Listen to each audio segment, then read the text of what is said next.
La team, aujourd'hui, on va analyser la deuxième et dernière partie des combats de l'UFC Paris que je vous avais pronostiqué. Franchement, l'UFC Paris a laissé une nouvelle fois une belle trace dans le MMA français. On va donc finir notre analyse ensemble, générique.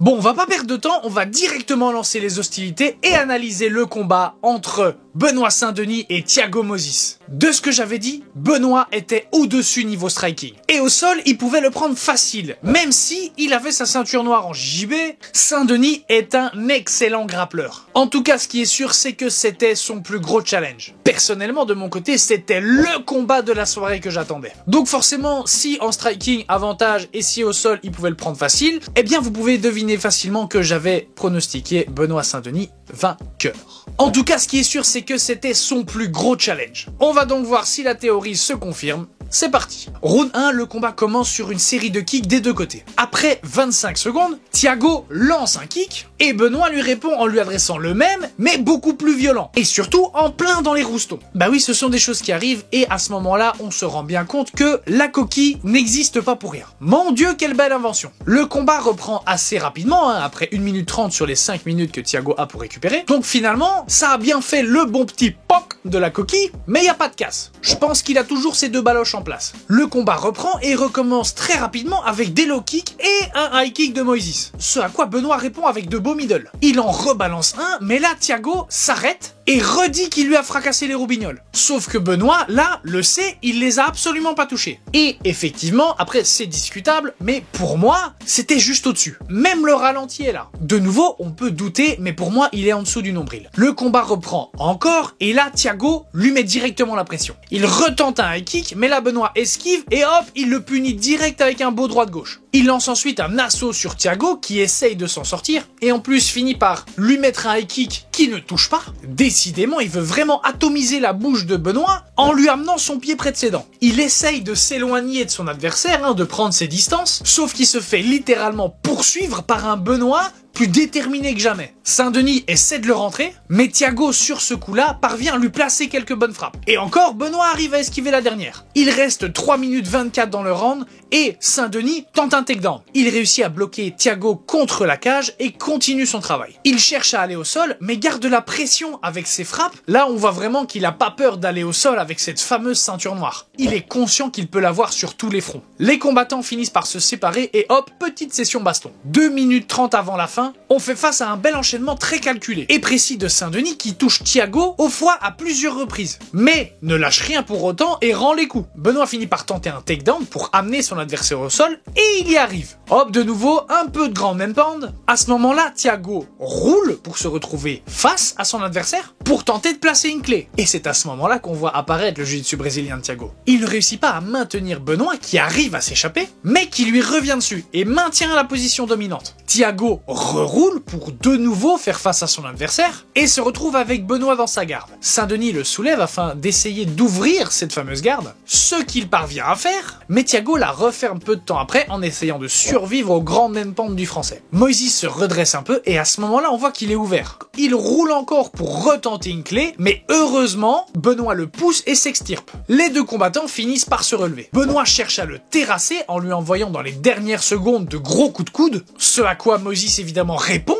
en touchant bien son adversaire. Grosse bagarre jusqu'à la fin du round. Mais quel combat, bordel! Ça, pour être engagé, c'est engagé. Le coach de Benoît, Daniel Voirin, lui dit durant la pause d'arrêter d'aller à la bagarre. Car il est, tout simplement, bien plus technique que son adversaire. Et c'est tellement vrai, je savais qu'il était au-dessus en striking. Round 2, Moises démarre en envoyant une patate de forain, qui passe à côté, certes, mais on voit que celle-là, elle était personnelle. Benoît tente un takedown après 22 secondes. Et là, c'est la guerre de savoir s'il va arriver à le concrétiser. Le combat va finalement au sol, mais Thiago reste très calme et réussit à se relever. Benoît lâche prise et lui balance un petit coup de coude des familles de manière à réveiller le monsieur qui est en sang. Petite session de kick pour finir par un Thiago qui tente un takedown alors qu'il reste 2 minutes 40. Il parvient à mettre Saint-Denis au sol et on voit que Benoît essaie de créer l'espace afin de se relever. Il y arrive et au moment de nouveau se séparer, hop, rebeau coup de coude des familles qui touchent bien comme il faut. Derrière ça, on part carrément sur une session coup de coude. Ah oui, là, ça envoie. Décidément, il les aime. Et double hop, Benoît le colle contre la cage et l'amène au sol. Là, on voit bien que le rythme ralentit. Tu m'étonnes, t'as vu la guerre ou quoi? Il place son premier crochet de manière à prendre complètement le dos de Moïse, qui tente de résister comme il peut. Il parvient quand même à se relever vite fait, mais se fait rapidement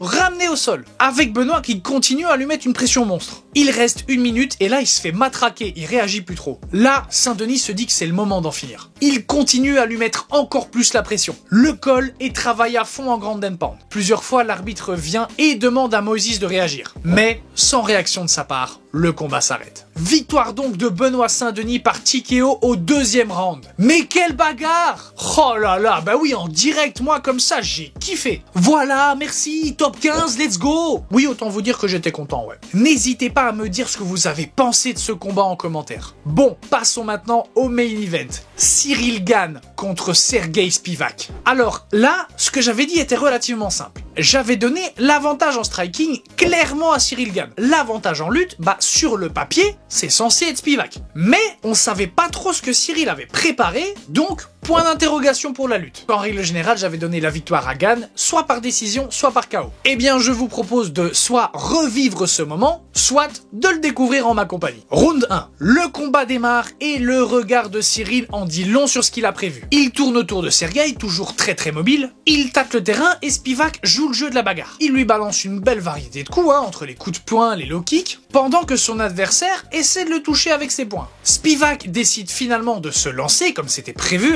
et après 1 minute 20, tente un takedown que Cyril esquive sans souci, et continue de le travailler à distance. À ce moment-là, Sergey n'a pas trop de solution. Il doit casser la distance pour réussir à s'imposer. Il tente une percée, et il parvient justement en finissant par toucher avec un crochet. Après 2 minutes, il retente un takedown. Mais là, c'est déjà un petit peu plus concret que le premier, sauf que Cyril le défend très bien, et se retrouve même au-dessus de son adversaire. Et sprawl comme un malade pour que Sergey le lâche. Ils se relèvent tous les deux contre la cage, et Cyril en profite pour envoyer un genou qui touche. Il semble à ce moment-là que Sergey commence à fatiguer. Et justement, Cyril, toujours très en forme, commence à bien toucher. On part donc sur une session striking jusqu'à la fin du round, où on peut voir la domination claire et nette, pure et dure du français. Sans surprise, round gagné par Cyril. Durant le break, son coach Fernand Lopez lui dit d'aller finir son adversaire et d'arrêter de s'économiser. De l'autre côté, les coachs de Spivak lui conseillent de beaucoup plus feinter et de partir vraiment en lutte. Round 2, ça reprend avec de nouveau du striking. Une petite charge des ténèbres de Spivak après 30 secondes, mais Cyril, très mobile, s'en sort sans problème. Par contre, là on voit que Sergey applique le conseil des coachs et il veut le takedown, du coup il tente des trucs. On voit ici clairement qu'il y a une différence de niveau entre les deux. J'ai même l'impression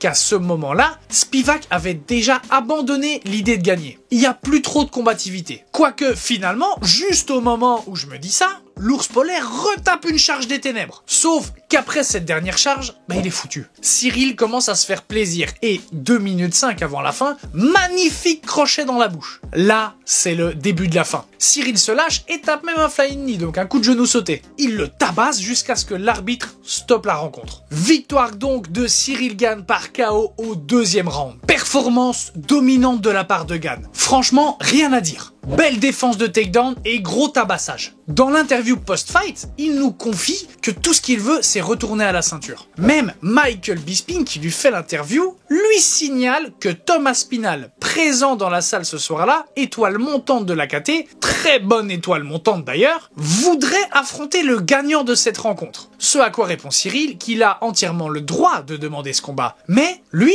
ce n'est pas ce qu'il veut. Il esquive donc ce call-out et signale que tout ce qu'il veut, c'est aller de l'avant. Donc, aller au titre. Franchement, cet UFC Paris 2e du nom nous aura donné de magnifiques combats avec de magnifiques athlètes. Je suis personnellement très satisfait de l'événement. Encore une fois, dites-moi ce que vous avez pensé de tout ça en commentaire. Bref, comme d'habitude, ce fut un plaisir de te présenter ça. Si ça t'a plu, tu sais quoi faire. Abonne-toi, like, partage. Nous, on se retrouve dans une prochaine vidéo.